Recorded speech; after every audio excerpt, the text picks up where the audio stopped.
Par rapport au coronavirus, je vais donner une explication géopolitique de la situation chinoise pour pouvoir expliquer les raisons donc, du coronavirus qui s'inscrit, qui ne doit rien au hasard, qui s'inscrit dans l'histoire, dans le passé de la Chine et dans l'avenir de la Chine et du monde. Donc on va voir que tout est imbriqué et que rien n'est le fait du hasard. Alors déjà, il faut comprendre que la Chine est un pays qui a été fabriqué de toutes pièces pour contrebalancer on va dire le monde chrétien.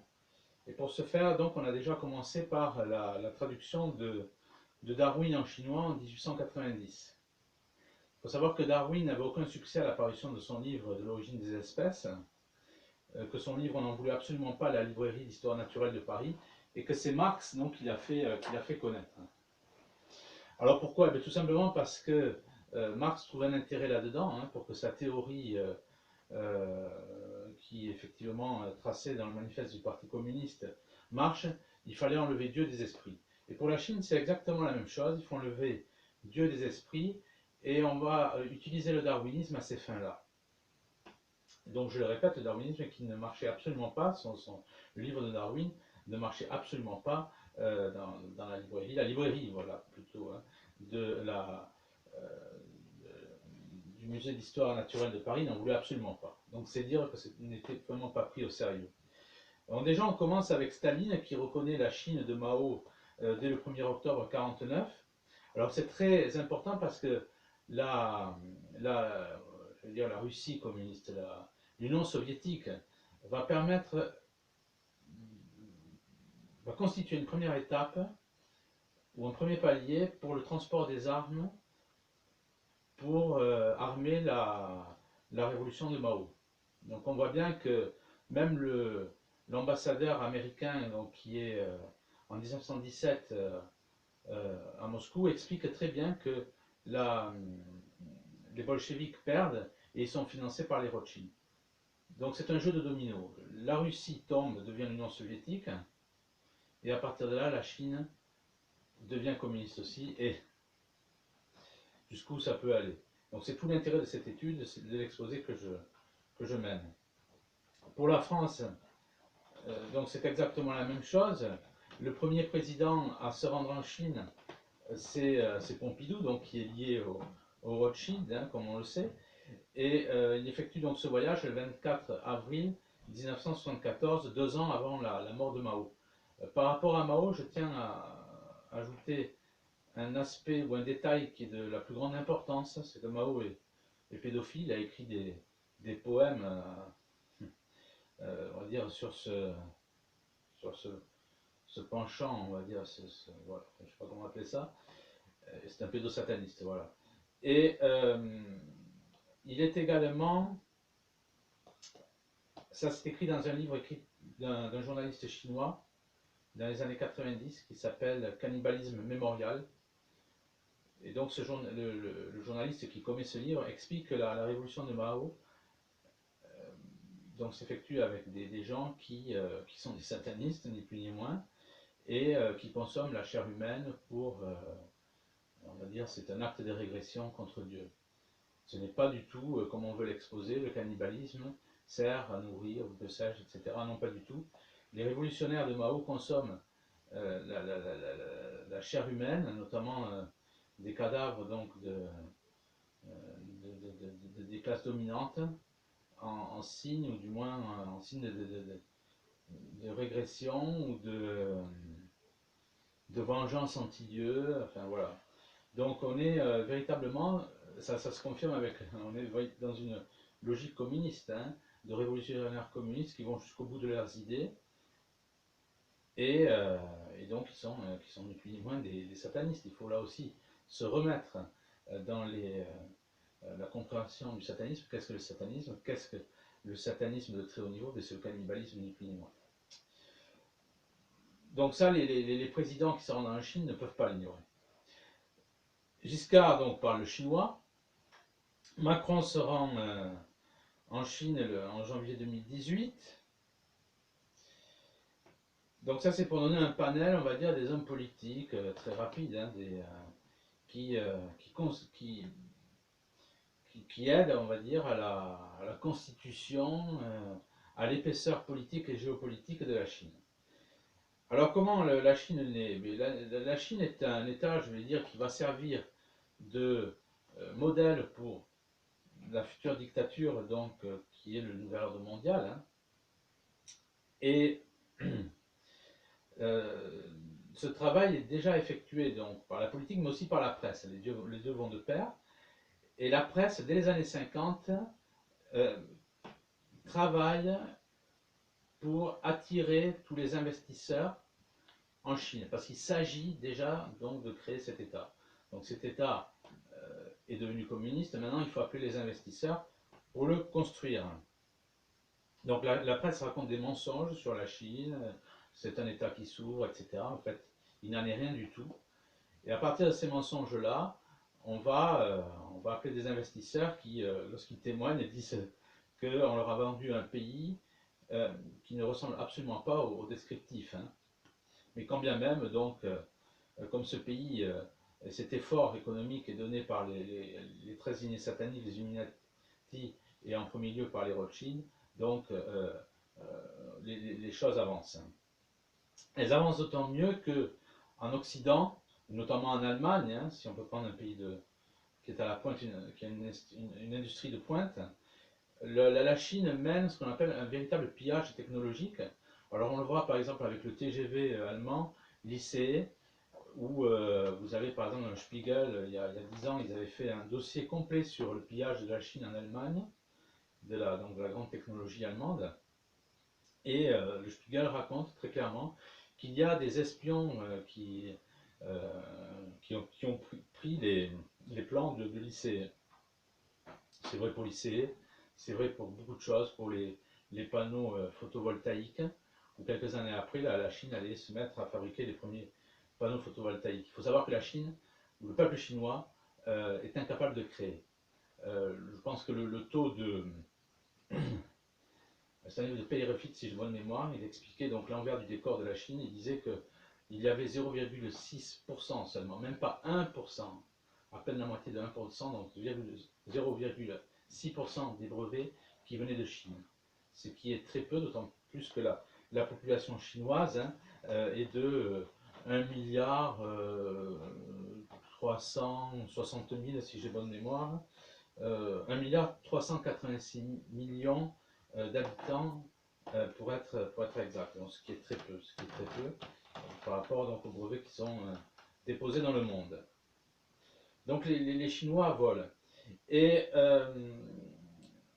on les aide à cela. Et on le voit bien dans la guerre avec l'Afghanistan, la France, les États-Unis, ou même l'Allemagne, encore une fois, propose son armée. Et pendant ce temps, qu'est-ce qu'on remarque pendant que les hommes de troupes se font tuer? Eh bien que en Afghanistan, les Chinois, eux, ne fournissent absolument aucune armée, aucun homme de troupes, rien. Mais en revanche, on trouve des ingénieurs ou des gens qui travaillent, on va dire, pour l'ouverture de mines. C'est-à-dire que l'Afghanistan est un pays qui est riche en minerais. Alors cette information, je la tire à propos de la Chine et l'Afghanistan du Spiegel du 19 décembre 2009, donc c'est très précis. Et le Spiegel, donc le grand hebdomadaire allemand, écrit qu'il y a 700 millions de minerais qui n'ont jamais été extraits en Afghanistan. Et des minerais qui sont d'une très très grande qualité jusqu'aux pierres précieuses. C'est-à-dire que l'Occident fournit ses soldats et la Chine, pendant ce temps, a les mains libres pour piller l'Afghanistan et ses minéraux. Donc voilà comment on aide un pays illuminati, un pays communiste, eh bien, depuis les années 50, même avant, depuis Darwin, à faire son lit et à grignoter la planète pour tout simplement pour la gloire, on va dire, du satanisme, puisque le communisme et le satanisme, c'est exactement la même chose. Sur ce, il faut se replonger donc, sur mes anciennes vidéos pour montrer que tout est bien lié. On le voit encore une fois avec la famille Li, hein, qui est une des 13 familles sataniques qui a la main sur sur la Chine. C'est donc une des familles Illuminati, une des 13 familles Illuminati, qui dirige donc la Bank of East Asia, avec les Rothschild notamment.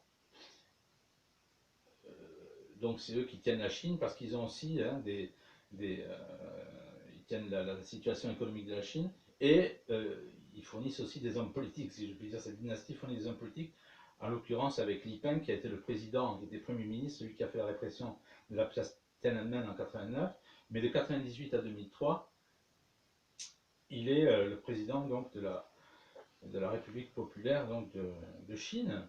Et lorsque Li Peng se rend aux États-Unis, ben, on constate qu'il rencontre les Rockefeller et les Rothschild, ce qui ne manque pas de sel pour un homme qui se présente comme un gardien de la révolution communiste. Voilà. La dynastie Li possède aussi 86% des actions de Ski Oil, donc qui est un des plus grands, on va dire, groupes énergétiques donc, au Canada. Alors ça, je le tire par exemple d'un livre qui est excellent, hein, de Robin de Reuter, les 13 lignées sataniques, où il explique, entre autres, qui est la famille Li. C'est un pavé qui est dans la bibliothèque donc, de mon site Profide Catholica. La famille Li tient aussi, pour ses financements, le marché de la drogue. Et ensuite, il est à souligner, hein, pour montrer l'expansion de la Chine, que c'est la Chine aujourd'hui qui reconstruit l'Algérie. Alors, on ne le présente jamais comme ça parce que effectivement il s'agit d'endormir les esprits, mais si la Chine envoie des ouvriers en Algérie dont on a du mal à savoir combien ils sont, mais au bas mot ils seraient 30 000, au bas mot, hein, l'Algérie est le pays à l'heure actuelle qui est le pays le plus riche d'Afrique, avec cette société donc, qui est dans Sonatra, qui constitue donc, qui a 15% donc, du PIB algérien, qui est une société donc, qui est dans le pétrole et le gaz, et qui constitue 5% du PIB africain. Donc l'Algérie, ce n'est pas n'importe quoi, c'est le pays le plus riche du continent africain, et on voit que c'est la Chine qui est en train de le reconstruire. C'est-à-dire que derrière les ouvriers chinois, il y a tout un effort politique, c'est-à-dire que la Chine n'envoie pas comme ça, on peut bien s'en douter, des gens pour reconstruire un pays tout à fait gratuitement. Un grand intérêt, c'est de mettre la main sur le pays le plus riche d'Afrique. Donc derrière tout ça, il y a une volonté qui est une volonté antichrétienne. Alors on le voit bien, hein, la Chine n'est pas la seule, puisque c'est un travail des Illuminati. Ça va apparaître dans mon livre, donc c'est le second numéro donc, sur les super loges, où on voit que Larry Fink, donc, qui est à la tête donc, de la société BlackRock, hein, qui gère les pensions de retraite, etc., qui voudrait mettre sa main sur les pensions de retraite en France. Larry Fink qui a fait plusieurs, c'est Le Monde hein, qui le dit, plusieurs visites à l'Elysée. Donc dans les superloges numéro 2, il est écrit avec des références que Larry Fink est le principal financier d'ISIS et de Daesh. Donc on voit comment les Illuminati agissent, c'est-à-dire qu'ils font naître le communisme sur des plans qui remontent à plus de 100 ans. Et donc c'est une tenaille. Hein. Et ensuite, ils exacerbent, on va dire, un islamisme qui n'existait pas avant et qui sert à nourrir donc le terrorisme, tout simplement. Alors, on voit bien que la Chine est cet État modèle pour la dictature Illuminati, et celui qui vient contrer tout ça, c'est le président américain, hein, tout simplement, c'est Trump qui renégocie les accords commerciaux avec la Chine, et de ce fait, redonne une part, on va dire, aux États-Unis. On le voit bien, puisque les États-Unis ont le taux de chômage le plus bas depuis 50 ans, mais les mandatures, ou du moins les présidents qui avaient avant Trump, ont travaillé au bénéfice de la Chine, dans un plan qui était celui aussi du CFR, donc c'était le corps, on va dire, de la haute franc-maçonnerie dans les affaires étrangères américaines, qui sciemment travaillait pour les États-Unis, donc le CFR qui est tenu par les Rockefeller, Rockefeller et les Rothschild, qui sciemment travaillaient contre les États-Unis pour faire naître la Chine, pour pousser la Chine vers le haut. Et Trump, lui, va contre cette politique-là. Alors, pour avoir une vision des choses, encore une fois sur ce jeu de domino, la Chine, donc, qui ne serait pas née sans les Rothschild, sans la Chine commune, sans l'Union soviétique, mais la Chine essaye maintenant d'avoir, enfin ça fait plus de 10 ans, une main sur l'Inde, puisque ces deux nations, à toutes les deux, constitueraient, on va dire, pas loin de 3 milliards de la population mondiale, hein, puisque la Chine, on est, comme je le disais en début d'exposé, on est à 1 milliard, pardon, 386 millions d'habitants, et pour l'Inde, on est à 50 millions de moins, c'est-à-dire 1 milliard 340 millions d'habitants. Avec comme avantage, si la Chine donc, essaie de faire naître des révolutions donc, en Inde, mais qui n'y arrive pas puisque l'Inde est tenue par un parti nationaliste qui est le BJP, ou le BJP en français. Si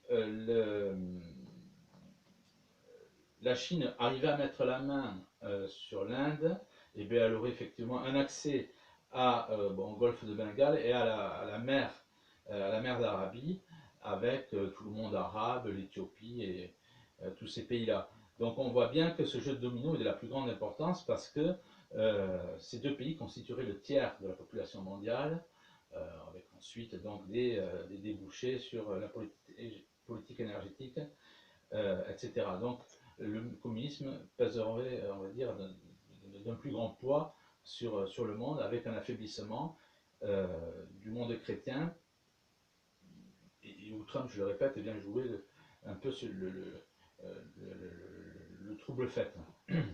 Parce que dans la future dictature, il s'agit de mettre à bas tout l'Occident qui représente la chrétienté.